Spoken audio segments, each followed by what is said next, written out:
Christ Triumphant, a devotional of Ellen G. White, August 10. Jesus cares about human problems and perplexities. John 2 verse 10, New Revised Standard Version. The steward called the bridegroom and said to him, "Everyone serves the good wine first, and then the inferior wine after the guests have become drunk. But you have kept the good wine until now." The joyous festivities of a Jewish wedding were preceded by solemn religious ceremonies.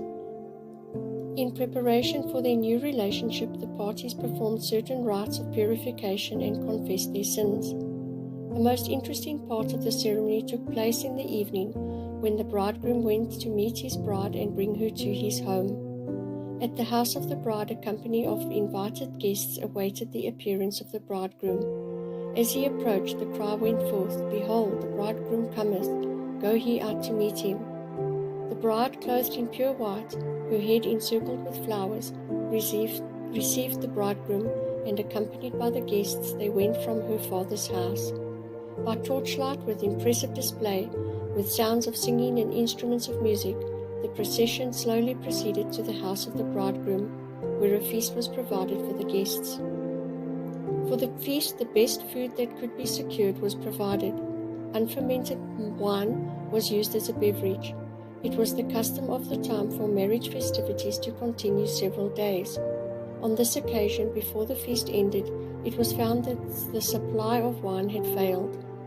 When a call was made for more wine, Jesus' mother, thinking that he might suggest something to relieve the embarrassment, came to him and said, "They have no wine."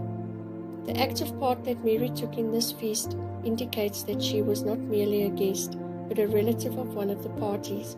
As one having authority, she said to the servants, "Whatsoever he saith unto you, do it." Jesus said unto them, "Fill the water pots with water." And they filled them up to the brim. Then he saith unto them, "Draw out now, and bear unto the governor of the feast." The action of Christ at this time was left on record for all ages, that we might see that Christ did not fail even in such a perplexity as arose on this occasion. Yet he never worked a miracle to help himself.